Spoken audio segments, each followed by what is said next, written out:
Okay.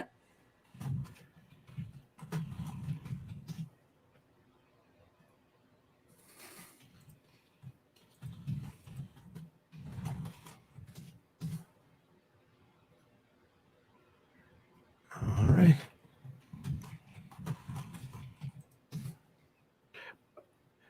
By the way, you never responded to the meme that I sent you the other day about I'm going to tell my kids this is Jericho and AEW with the fat Thor. I didn't even know what to say to that. I don't know. I thought it was hilarious. I mean, it's funny. I don't know. I mean, it's definitely funny, but yeah, I didn't think much more than that. Sorry. All right. You know what? Fine. Dude, I don't have to like die laughing of every single thing. Yes, you do. God damn it. Alrighty. I take the time and the energy to send you a meme. The least you can do is at least give me a chuckle, an LOL. Ha ha. Okay. Because I was gonna say, because it's not like I didn't respond to you texting me. I had a pretty lengthy response. But yes, I should have at least. I'll admit, I should have at least acknowledged it. I didn't really do that. I'll admit that. No, it's fine. Listen, you were stressed the fuck out. I'm not gonna rip on you for not following through on everything. You're probably just keeping your head on a swivel. So yeah, and I got a meeting tomorrow at 7:30 in the morning. Oh my God. Yeah, that's I'm not a fan. I don't think anybody is. What the? That's wrong. Yeah, on 7:30 on a Monday morning. God damn. Yep. Should be illegal. Yep. If and when I'm stupid enough to become president, I'm going to make it a law. Good. All right. I'm recording audition on my end. As am I. All right. 1, 2, 3.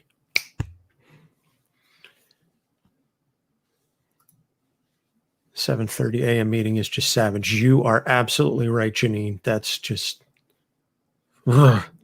Don't have a choice.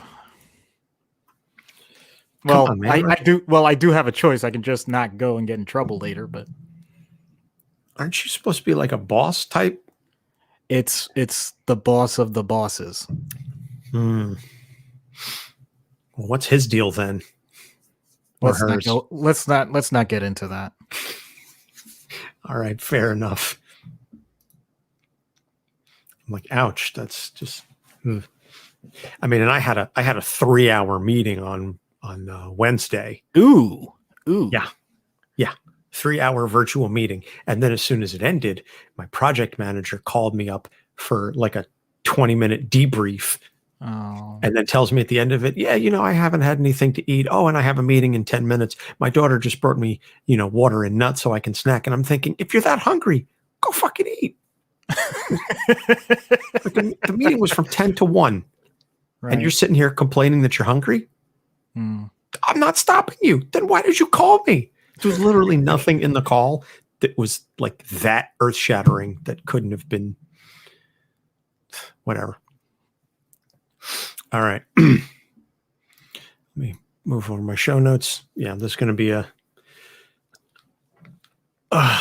fingers crossed this will be an easy one. I'm still trying to figure out how to do next week's if we can stream it without breaking copyright, because if we're just streaming ourselves, right, there's nothing inherently wrong with that. So maybe it'll be like, like the camera's up and I can hear you and I'm watching it on another screen. Yeah, I know what you're saying. So, all right. Let me just. Okay. Ready in 3, 2. Hello and welcome to Camps on the Couch, where comics get counseling. I'm Anthony Sitko. And I'm Dr. Issues. This is issue 114, our second BatMarch episode. I'm sorry, our third. Yeah. This is issue 114, our third BatMarch episode. And this one is Batman by the fans. We asked you to submit your voice clips. We asked you to email us at capesonthecouch@gmail.com, and several of our fans did, as well as several of our fellow podcasters. And this is going to be kind of like a shorter, simpler episode. It's basically going to be just us talking about Batman and having fun and just sort of shooting the breeze and getting some interesting different feedback. So you'll be hearing from folks that are not me and Doc issues for a change. Although last week we had Dr. Langley and Ben Stover, which was just, again, so awesome. And I was just so stoked. And at the end of it, even after we went off air, he was like, yeah, let's do this again. And I was like, yep. Especially when he said that he turns down most interview requests these days. He's like, yeah, they tend to ask the same stuff over and over again. But I bet he's never been asked before, do you think Superman is Bruce Wayne and Batman is Clark Kent? That certainly was the most unique question I can recall. So, by the way, because I don't want to totally throw Ruby under the bus, she did post the Tumblr source for that conspiracy theory, and it was basically that because something having to do with the fact that that Superman is like investigating things, and Bruce Wayne, we know, is the detective. Like, it played off of that, and there was just some stuff. It was one of those weird Tumblr headcanon type things. Okay.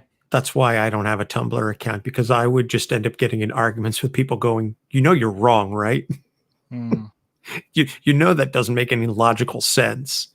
No, my headcanon said, yeah, that's nice. Take a cannon to your head. Sorry, Doc and I are in a real punchy mood. It's been a long week for both of us. Absolutely. And I said to him before we started recording tonight, I was like, thank God this is just us playing clips and reacting, because neither of us have 3 neurons to rub together to do anything beyond that. Whew. Yeah, that's an understatement. So, and we are recording this, by the way, on the 3rd anniversary. I know we talked that March is our 3rd anniversary as a podcast. Well, as of our recording date, March 7th is the day that our first episode drops. So happy birthday to us. So without any further ado, let's get this underway. And so the first clip is from our friend, supporter, and present level patron Janine, who sent us this clip.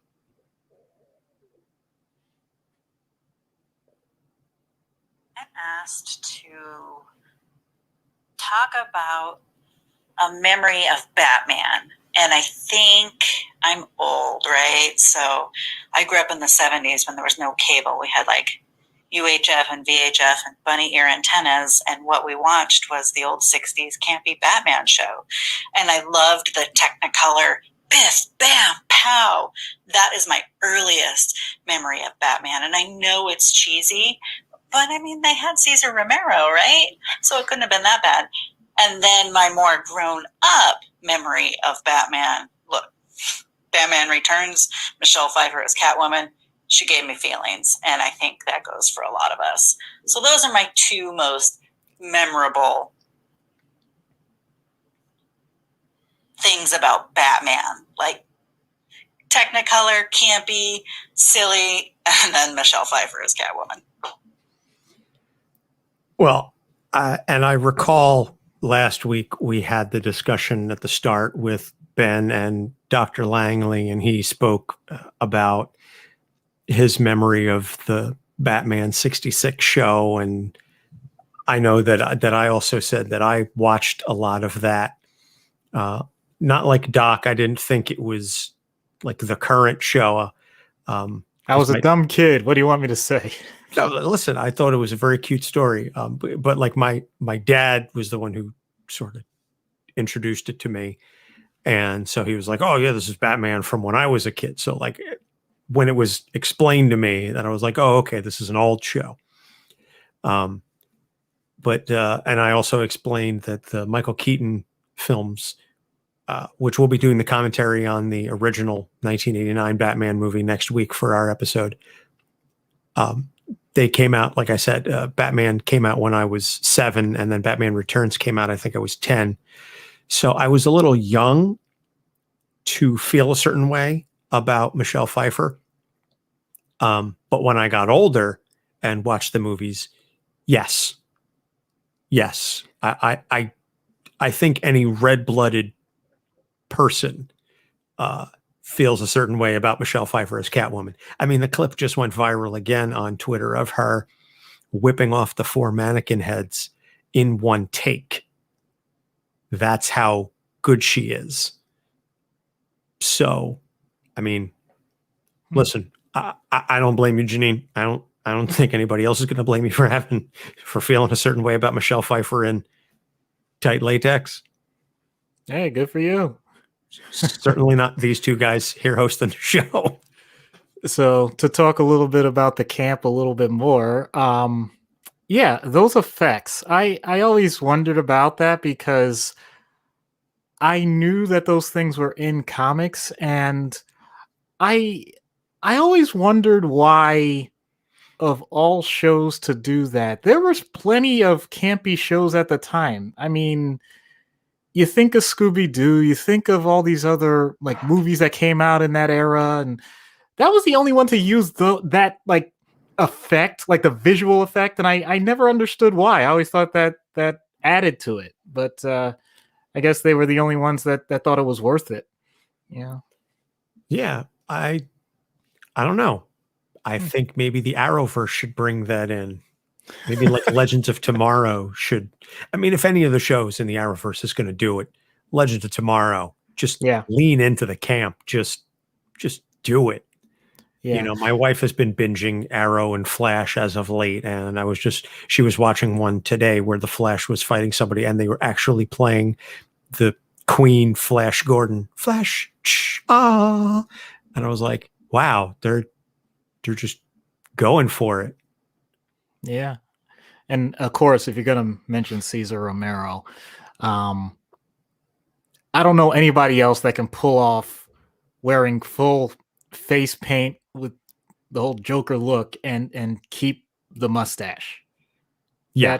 The paint over the mustache is just, I mean, he wasn't willing to shave it like Henry Cavill, and they didn't have the ability to CGI it out and leave you with a funky looking lip. I was going to say, no, by the time this comes out, no, the Snyder Cut isn't coming out until the end of the month. Yeah, I don't care. I'm going to watch it. Why? Because I hate myself. Okay, wait. Let me pull back a little bit. I'm not saying that it's something that's not worth my time. I'm saying that the amount of time that I would need to invest in it is definitely spent better elsewhere. So I could make it worth it, but then the opportunity cost is still too great. Understood. I can appreciate that. So we'll move on to our next one. Ken and Pat from the Ocho Duro Parlay Hour, fellow podcasting friends of ours. Here's what they have to say.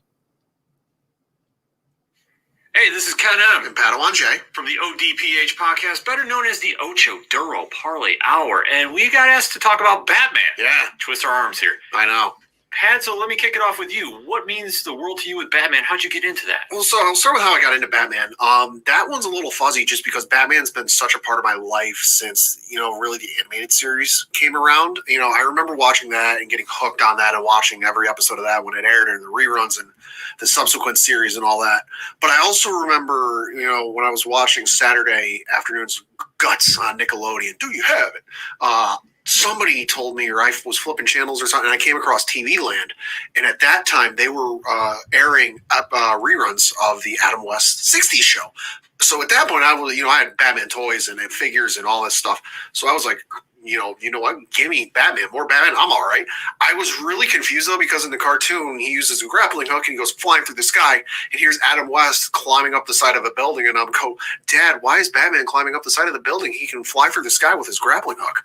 Yeah, for me, I always grew up watching on reruns the Adam West series like you did too, and then when Batman '89 came out, that just dominated pop culture so much. Like I remember going to the theater with my dad and watching it, going like, "Oh my God, what is this?" Oh yeah, completely blown. Yeah, and then comic-wise, it took a while for me to get into. Sure, that I never really got hooked on him until later on. Sure, because for me, he was put on such a pedestal in the comics. It was like nobody could go near him. Sure, that even with his insurmountable circumstances as a normal human, he survives Nightfall, which was one of the best Batman stories to read, and then he goes on and on and on, and it just becomes like he can fight Darkseid by himself. Right. It's just like such a weird paradox to think of for me. Yeah. But I always think about like stories of, like I said, Nightfall. Contagion is one of my favorite ones. Right. To go back and read. And obviously, if you listen to the ODPH podcast, you know my love for the Scott Snyder, Greg Capullo run. So good. Yeah, which is absolutely freaking amazing. So for me, is just kind of seeing how one man could really step it up and really become a force of justice in his own right, and just kind of go, how do you go from being a billionaire into just one of the biggest superheroes in the world? And I think just people can gravitate toward him, that just he's a normal man that's just trying to fight good in the world of evil. Yeah, it's just an absolute cool thing to see. So definitely super fans here on the ODPH. Yeah, definitely, absolutely. Yeah, so we just want to turn it back over to our friends over at Caves on the Couch. Happy 3rd anniversary from all of us here at 607 Podcasts, and here's to many, many more.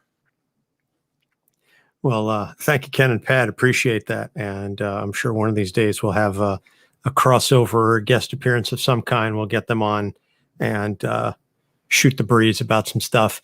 But they talked about the comics, which, I mean, Dr. Langley did, but I think it's not uncommon, especially given the age range that a lot of the fellow podcasters are. They're roughly in our generation-ish. And so there's going to be a lot of the references to the animated series or to the Michael Keaton film.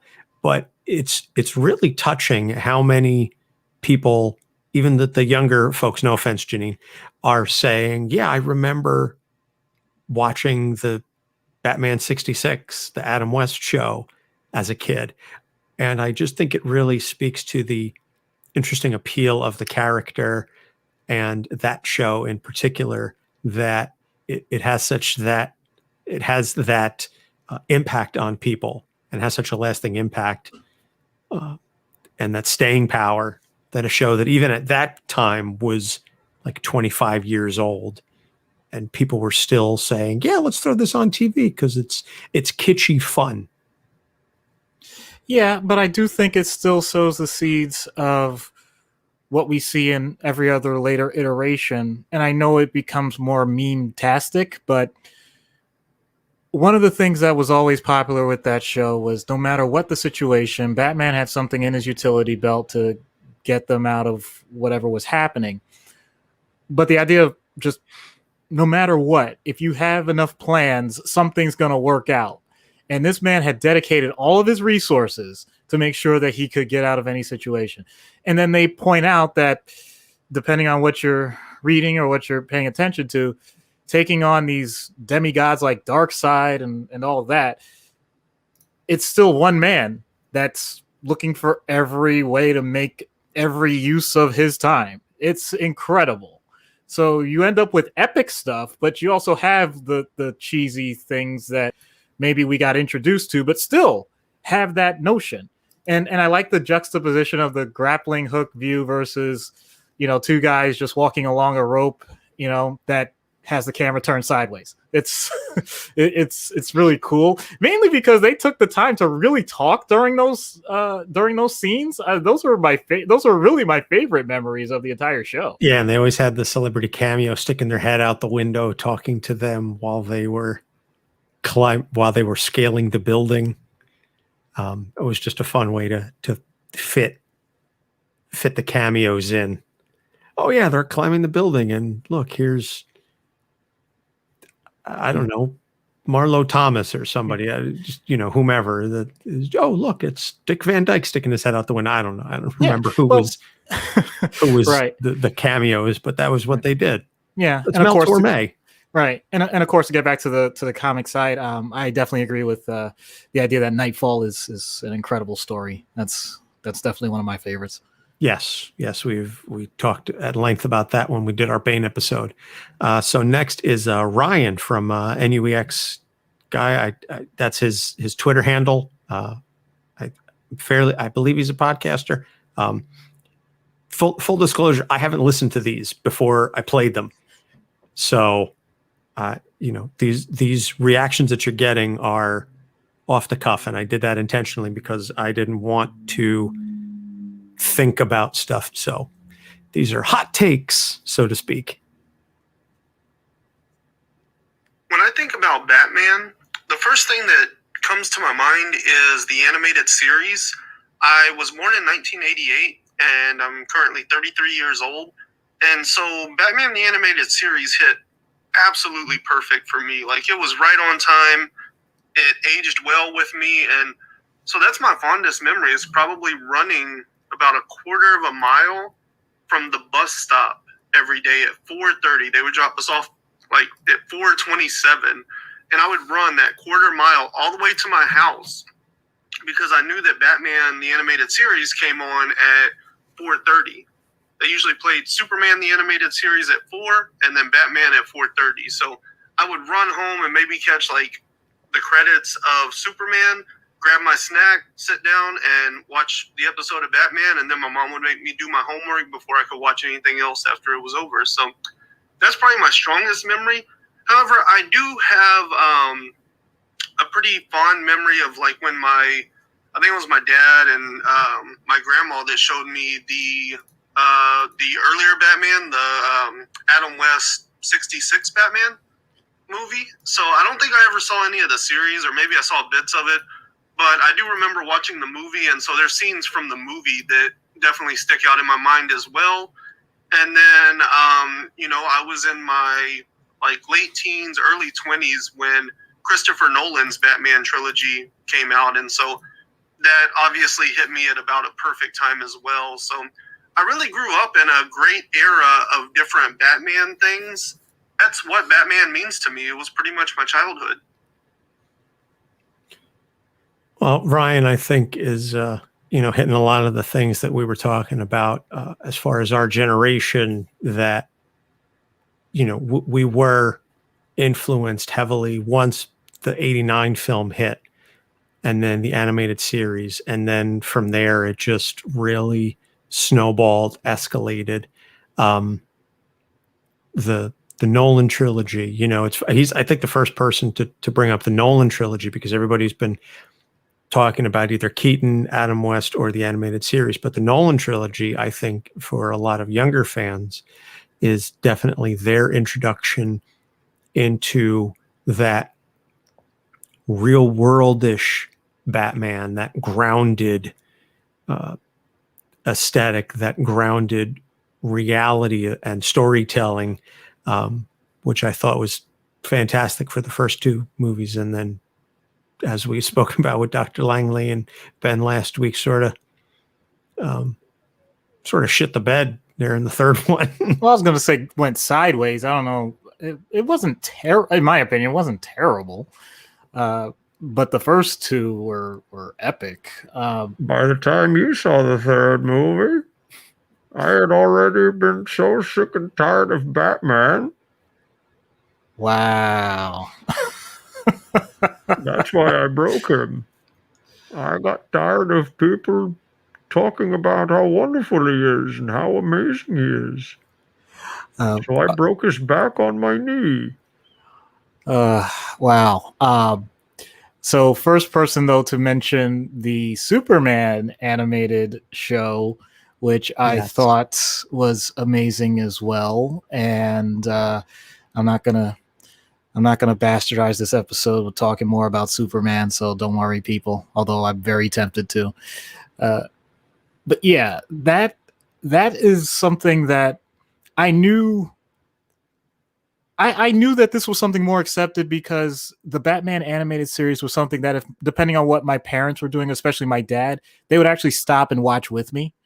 And for the most part, they didn't really care about what I was watching per se, and they would do their own thing. But that was one show they actually would, and you know, we kind of had like random connections sometimes. It was really cool to see.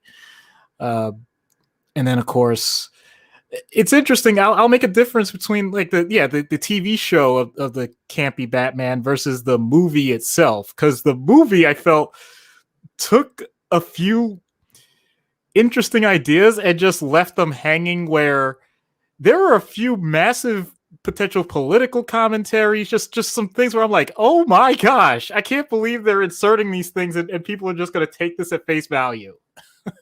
Yeah, the movie doesn't address the implications of all of a sudden everybody speaking a different language at the end. And I mean, that whole thing was just absolutely bonkers. Mm-hmm. And then the troll logic that they use in the beginning to identify something. C. Oh, C for Catwoman. C for Catwoman. It's all one amazing riddle. Riddle? I'm like, oh my god, this is really? Come on, people. Even as a child, I watched the Batman 66 movie, and I was like, what is happening? This doesn't make sense. Someone made a very interesting comic of the scene with, you know what I'm about to say, the bomb. Oh yes. Okay. Like, just but imagine it in like gritty noir with Batman narrating it. So, you know, some days you just can't get rid of a bomb. You remember it. Okay, good. Of course I do. Okay. Oh, so, how I wanted to waste those ducks.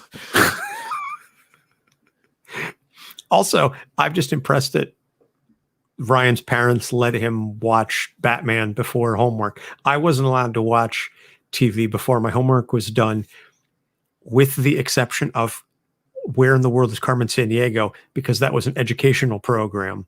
And therefore it was perfectly acceptable for my mom to say, you can spend half an hour learning geography and singing doo-wop. Nice. Yeah. So next is Jay West, and Jay's thoughts on The Dark Knight.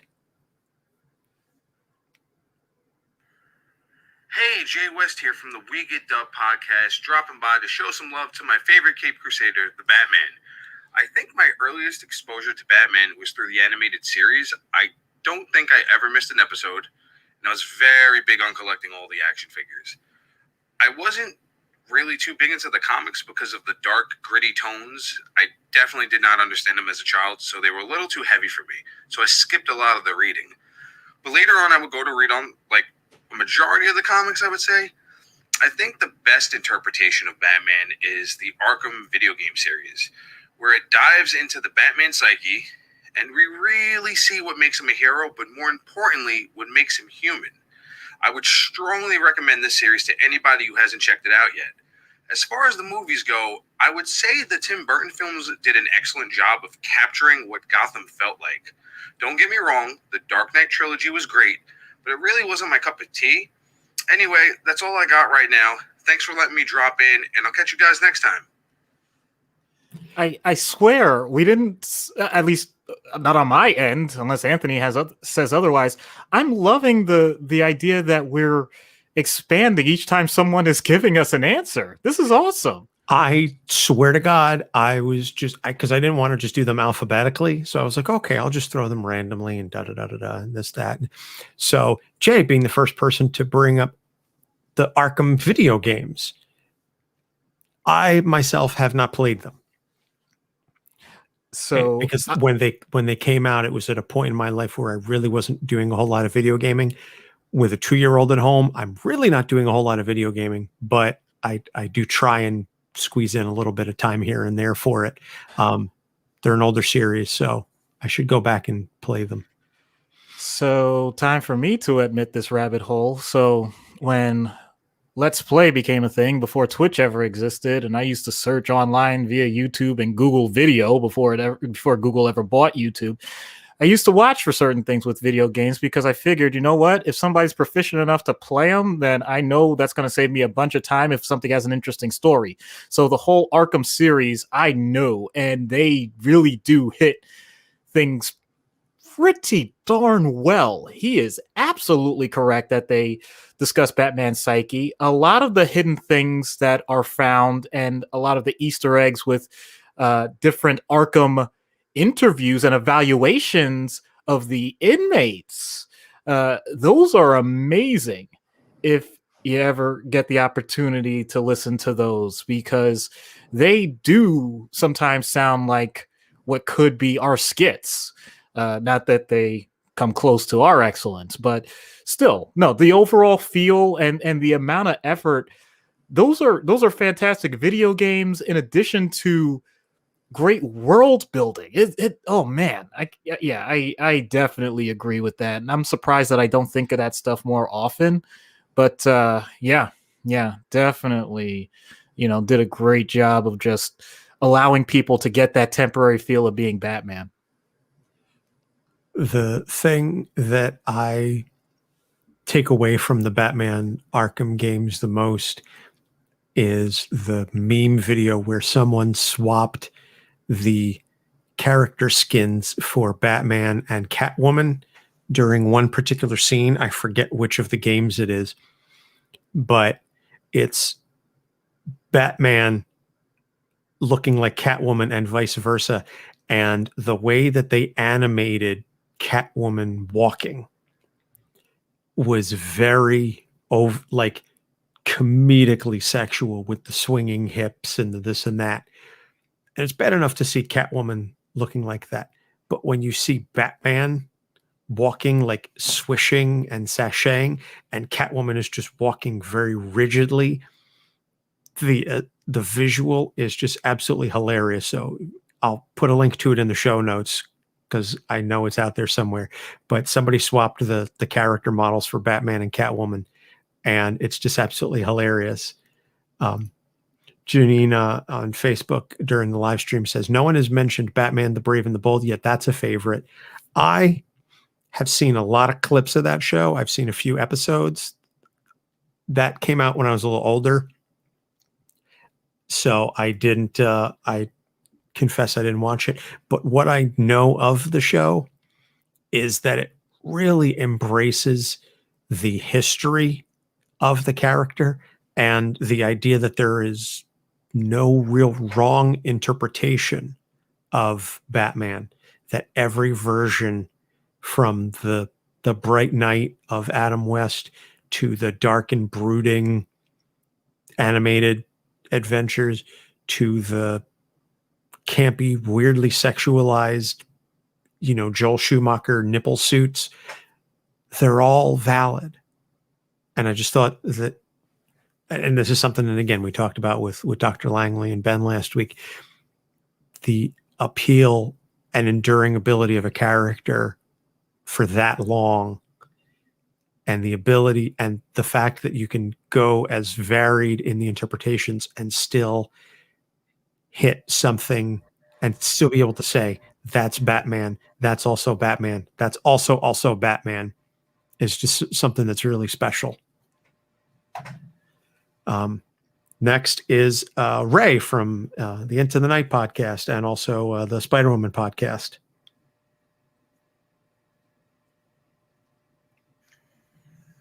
Hello, Anthony and Doc Issues. This is Ray. I just thought I'd like to drop in some thoughts for your episode dedicated to Batman. Just give my thoughts for that. So all I'm going to say is Moon Knight rules! Okay, you got it. All right, first troll. I swear to God, I didn't know that was coming. Ray, you cheeky bastard. You Aussie asshole. Oh, man. I know. I seriously, I love you, Ray. Thank you for that. That was,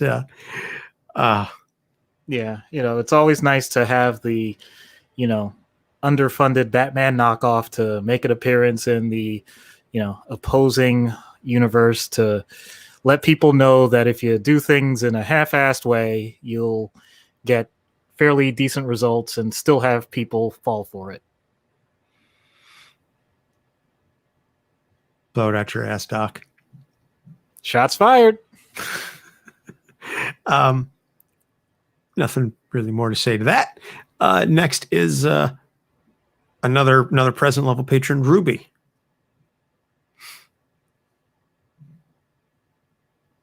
I always enjoyed watching those Batman movies. As a kid, I would watch those the George Clooney movies where just Poison Ivy and Mr. Freeze would just have their fun there. And then later on in the Dark Knight series, I just love seeing Two-Face there and just seeing his whole thing happening there. And then as a teen, I remember just staying up till like 3 a.m. to watch the animated series. And I would end up just staying as close to the TV as I could. So that way I could just listen to when someone would open the back door. Because I would be staying up until like 3 a.m. My mom, who would work the night shift, would come around that time. And so whenever I heard that click happening, I would just turn off the TV, just chuck the remote to the couch, and bolt to my bed. And hopefully my mom wouldn't hear me. And just from what I know, hopefully she didn't catch me. But who knows? But as for Batman, he was never really my thing. I always loved, seeing how he would interact with all the villains, because he never treat the exact character, the exact villain the same as like Joker versus Poison Ivy or Harley Quinn, all that. But I'm kind of looking forward to the Robert Pattinson movie. Maybe this is the one that will get me rooting for Batman. So an interesting take from Ruby. First off, the first mention of the George Clooney film. Yeah. Which I did see in theaters. Doc, you may have been there with me. Uh-huh. I'll have to dig up the ticket stub. Well, even if I wasn't, oh boy. You disavow any and all knowledge. But I was just curious where Batman was on that it was 3 o'clock in the morning. You got to think of syndication, dude. I mean, this is after the original animated series run. So first of all, shout out to any teenager or kid or whoever who did that sort of thing. This is where my privilege shows. So I was blessed at some point early in my life where I got my own bedroom and I had my own TV. So my parents' bedroom was upstairs. My bedroom moved downstairs. And therefore, when they went to sleep, like, that's carte blanche. Not that I took advantage of it. I made sure the volume was low and everything. But yeah, there are plenty of nights I was probably up way later than I should have been. I definitely appreciate her description of the fact that Batman handles each villain a different way. That's definitely true. But the thing that I'm going to expand on a little bit that she kind of said, but I think glossed over a little, the Two-Face situation. So you get Two-Face in the whole Dark Knight series, but you get Two-Face also in other Batman movies where it was much more meant to be visual. And that's where I really love the Harvey Dent that was created in the Dark Knight series. Just, I'm like, this is what I wanted in the first place. Because every other time I saw Two-Face, it clearly was meant to be this totally blown out caricature that I just could never enjoy. Just I want a person that's gone through stuff and now is dealing with the physical aftermath, as opposed to, hey, I got one side that's human and the other side is whoa. Like that's just my, honestly, that's the way that I think so many people interpret it, and I hated it. Maybe that's also why. Is that why I hate the discussion of dissociative identity disorder? Not really, but I just figured I'd throw it in again. Well, it's been a while since you referenced how much you hate DID, so I suppose we were due.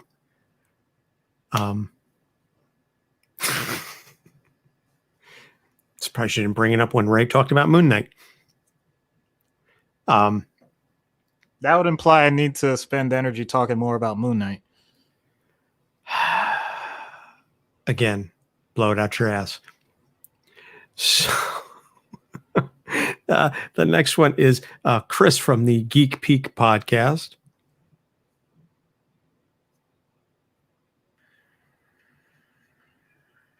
Hey, what's up, Capes on the Couch? This is Chris from the Geek Peak podcast.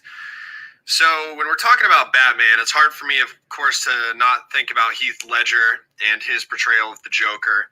Specifically, I always think of when I saw it in theaters the first week it came out at an IMAX theater. Some of my other friends had already watched it. We drove there, and right at the scene where Joker introduces himself to all the crime bosses and Falcone in the kitchen, he goes, "You want to see a magic trick? I'll make this pencil disappear." And right when he goes to do the badass head slam into the pencil, the freaking film cut. So I missed that the first time I ever watched the movie, which at the time, I think I was in high school. So that was like iconic. So that's one of my favorite memories. I guess not one of my favorites, but one thing that always stands out. Another thing is the voice that Tom Holland does. "When Gotham is in ashes, then you have my permission to die." Love that. Love that guy. Love his. I mean, he's the only one who could even remotely follow the Joker in that trilogy, in my opinion. And then last but not least, for comics and stuff, I really am a huge fan of that Harley Quinn TV show that is on HBO Max. It's an adult cartoon. Lots of cursing, lots of violence. It's awesome. And then one that I just watched recently is Batman: The Dark Knight Returns, and that's on HBO Max. Holy crap, that movie is badass, and it's 2 parts, but it's basically old Bruce Wayne coming back, donning the cowl again and going out and fighting, the new generation of crime, the new generation of bad guys. So I'm a huge fan of it. I would highly recommend checking those out. And I just love Batman, so I'm stoked to hear this episode. Are you serious? We really are just going to cover every possible iteration like in such a short period of time? You sure you didn't set this up? I swear to God, did not set this up. But Chris, I absolutely second your love for the Harley Quinn show, and I've spoken about that show previously on this podcast. I think that is one of the most brilliant and well-crafted and well-written shows on TV. And, going back to Bane, I love how they just absolutely make Bane. They take the Tom Hardy voice from The Dark Knight Rises, and they just absolutely play with it in such a fun way. I am this credit card's reckoning. The number of times I found myself quoting, "Goddamn millennials," just because of the joke, the Bane in that series. And I also, my personal favorite is King Shark. I think he's hilarious in that. Ron Funches does an absolutely amazing job. And I'm actually looking to create, Doc will get a kick out of this. I'm looking to create for my next D&D session a character that is basically going to be King Shark from the Harley Quinn series. Oh my goodness. Half shark, half man, intelligent, but also incredibly strong. And as I mentioned earlier, my wife is watching The Flash, and King Shark shows up from time to time. But every time he shows up, if I'm in the living room watching it with her, I will repeat his dialogue in the show as Ron Funches, and just like a fun, lighthearted, "Hey, what's going on, guys?" Oh wow. I'll admit I can't compete with any of what you're saying. Just to take a little bit of a riff, and I'm going to tie it back to ironically mentioning a Batman movie with Poison Ivy and Mr. Freeze. When you mentioned Heath Ledger's Joker, I love the idea that the entire Rogues Gallery and the Bat family and Batman himself, it gives actors such an opportunity to do things sometimes that you wouldn't even think that they're capable of. Like, don't get me wrong. I had the idea that Arnold Schwarzenegger, for example, had a sense of humor. And I know that for a long time in his career, he wanted to be a villain again. I'm not saying that the movie is good, and I'm not saying that he was great in it, but doggone it, I love the fact that he had so much fun. It comes across loud and clear. He's like, I don't care what you guys think. I'm enjoying the hell out of this. And of course, Heath Ledger, you know, the unfortunate circumstances, all that. But man, I really wonder what it was like being around him during that time, because I don't think I would have wanted that. He definitely was a method actor. People knew that, and so I'd be pretty intimidated. Oh, you're talking about Ledger for a second. I thought you were talking. Not Schwarzenegger. Schwarzenegger. I switched over to Ledger. I'm sorry. I apologize. Okay. I went back and forth. I was like, Schwarzenegger's this not is my method. This is my adult brain. I apologize. Janine says, okay, who's going to mention the Lego Batman movie? That movie is amazing. I don't care what you think of me. That is absolutely one of my favorite film portrayals of Batman ever. He's just, it's beautiful. Will Arnett does an astounding job. Although my only minor beef with that film is the fact that they shoehorn in all of the other like Lego universes. And I know it had previously been established, in the Lego movie, that you have all these other universes to play with. But I just liked I would have liked to see just a little more self-contained Gotham in that. Janine says it's the best DC movie. Let's be honest. Ooh, that's hard to debate. Yeah, it's I can't really hate on that. I can't. Oh boy, I don't know that I can definitively say you're right, but I know that I can't say you're wrong. And there is a distinction there. So next to last is Seth from Geekville Radio. Let's get his thoughts. Hello, Anthony. Hello, Dr. Issues. Hello, Capes on the Couch listeners. This is Seth, a.k.a. Zandrax, the mayor of Geekville and the host of Geekville Radio, available at geekvilleradio.com and the podcatcher of your choosing.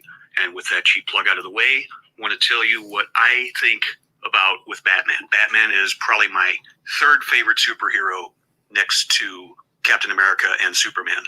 And Batman has endured over the years, has had many different styles.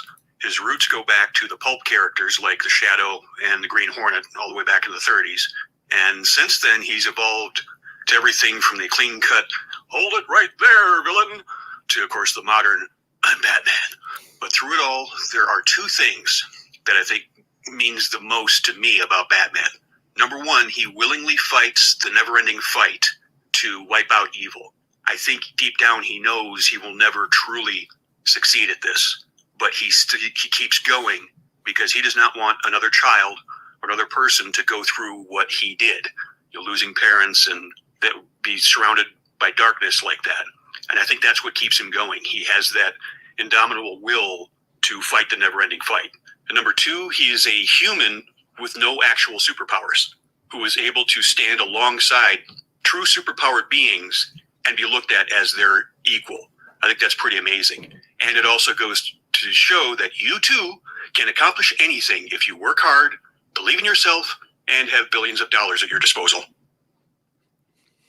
Well, that's some of the stuff that we talked about last week with Dr. Langley, the idea that Batman can exist in theory as opposed to some of these other superheroes.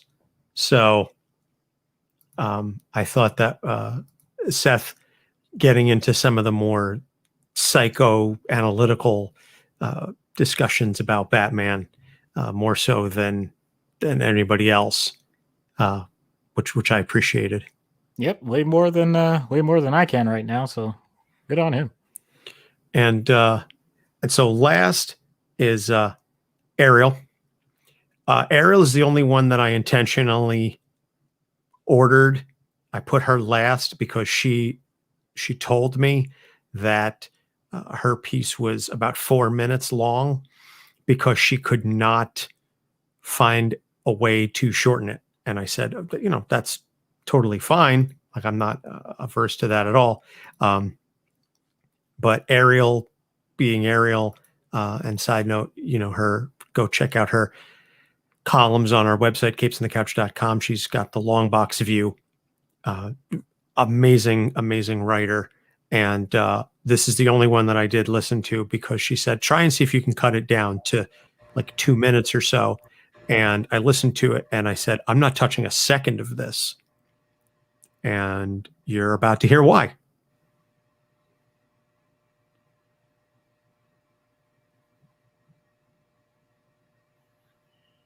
Hello, Capes on the Couch. This is Ariel of Request Every Member of the Bat Family Infamy.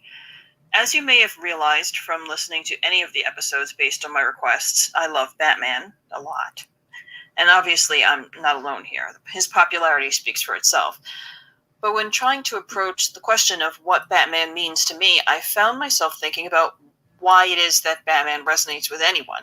One thing I see a lot is this idea that he's relatable. You're probably not going to find out that you're an alien or an Amazon princess anytime soon, but you could, in theory, be Batman. Now, realistically, no, you can't, but the point is taken, right? He shares our limitations, and for that reason, he is relatable. But I don't think that's the full story, because if that's the case, then why has he become more formidable as his popularity grows, and more popular as his formidability grows? Obviously, like, this isn't universal, and there are some people who really are mad about the prep time thing, but he wouldn't be the undisputed king of DC if that were as obnoxious to everyone as it is to some people. So what is it? And I can only speak for myself. So here's my thought, and bear with me because it's going to wind a little getting there. So Bruce has a number of gifts. He's intelligent, rich, handsome. He could have just flopped around Wayne Manor for the rest of his life, married a supermodel or socialite, and lived on his inheritance. He could have become a famous for being famous celebrity, partying and doing drugs and burning out by 30. The thing is, if he had, no one would blame him. They'd say, such a shame, but who could expect anything else? You know what happened to him as a kid. You know what he saw. You know what he lost. And that's the thing that people have to remember about Bruce, I think. The thing that makes him a hero just as glorious, just as inspirational as Superman or Wonder Woman is that, like them, he was born with the gifts he'd need to become as greedy, as self-indulgent as he wanted to be, and unlike them, he has all the pain and trauma and anger he'd need to go down that path. But he didn't. Instead, he took his PTSD, his depression, his anger, and his mortal body and mind, and built a human who can stand as equals with the most powerful people in the world. He manufactured his own ascension, while never actually shedding all that pain. And he did that while carrying all this scar tissue, both real and metaphorical, on his back, and all those wounds became weapons. Which makes Batman both relatable and inspirational in ways that most other heroes can't be, because he was born with our defects and our limits, and he suffered like we do, and he could have broken, as we sometimes do. Sometimes he does break, but he gets back up every time, stronger and more determined, and this leaves us with the message that our limits aren't limits, they're challenges, and that grief may never really go away, but we can still push through and fight for another day. He tells us that our flaws are not absolute, and we, human though we are, can nonetheless be so much greater and stronger than we ever dreamed. It's not that Batman shares our limitations that makes him so special. It's that he's scarred up and angry and lonely and in pain, but he's better than we are anyway. So maybe, even if our scars don't fade, and we're yelling at the TV, and we're alone, and still mourning something, we can be better than we are right now, too. And that's why she has a column on our website. And that's why she should replace me on this podcast. Holy cow. That was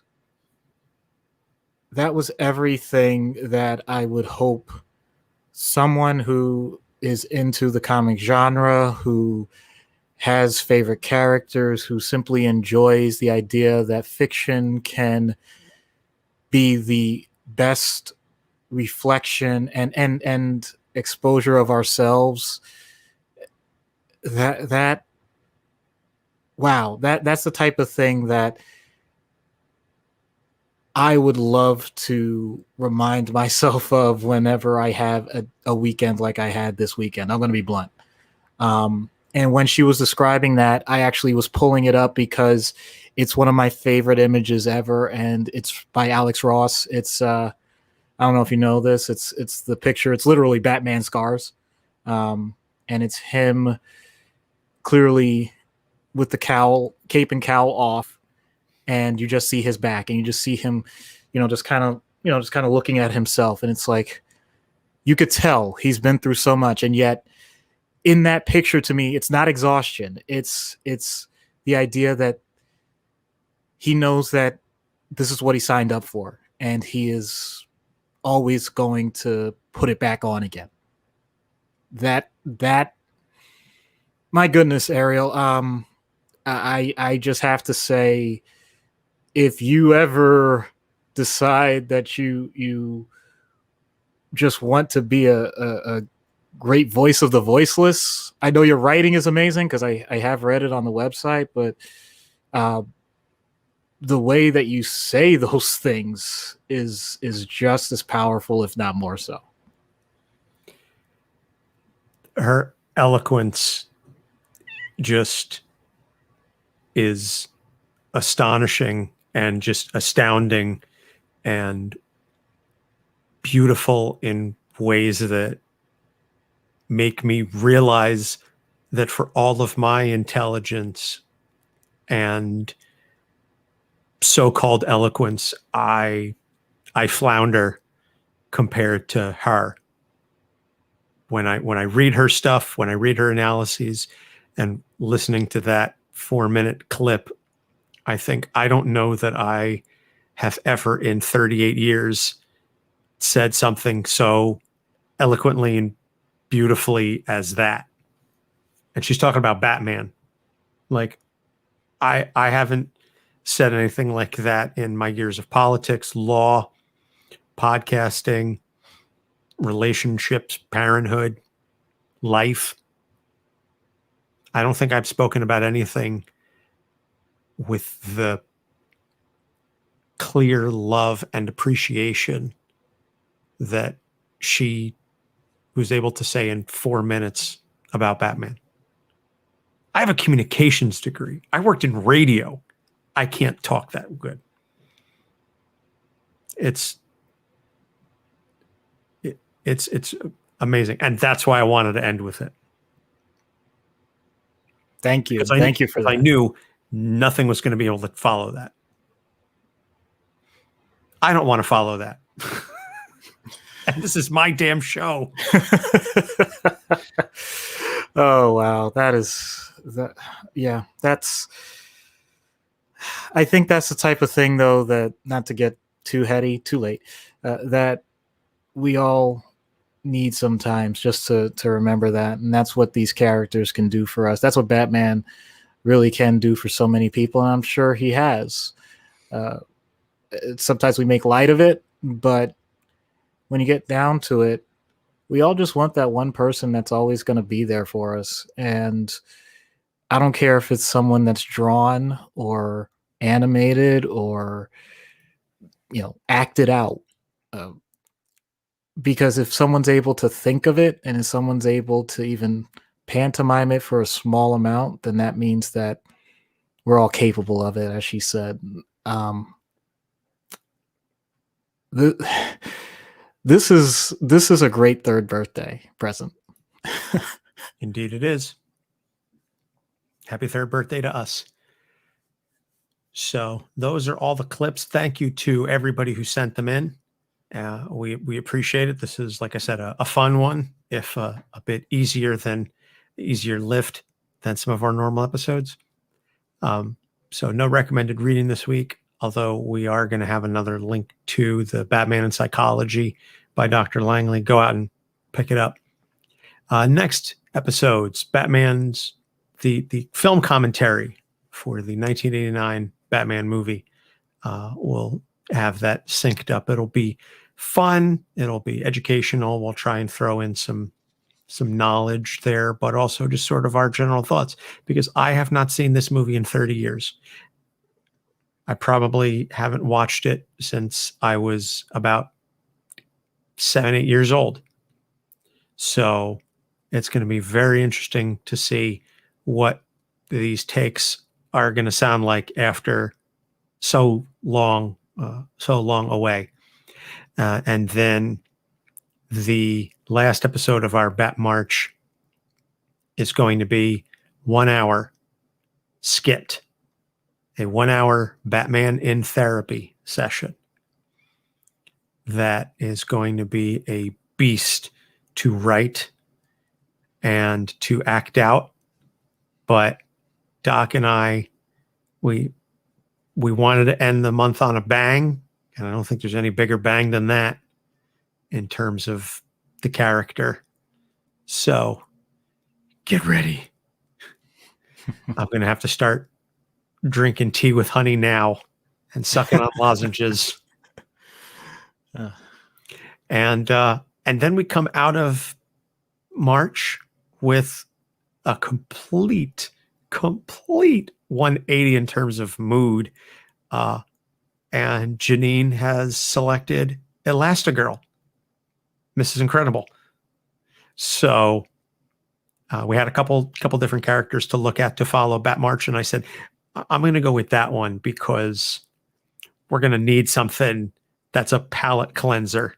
And I think that episode is going to be just so much fun to do. So, as always, you can find all of our episodes on our website, capesonthecouch.com. You can find Ariel's amazing column, The Long Box View, on there as well. And we're on Facebook, Instagram, and Twitter at Capes on the Couch. We have a Patreon. You can subscribe and unlock additional content, patreon.com/Capes on the Couch. And our merch is available. If you go to capesonthecouch.com/merch, that will bring you to our TeePublic site. And you can get some cool stuff with our logo on it. So, Doc, anything you want to chime in with? Just thank you to everyone that submitted, and I'm just humbled by how much you actually listen to us to even be willing to send this stuff.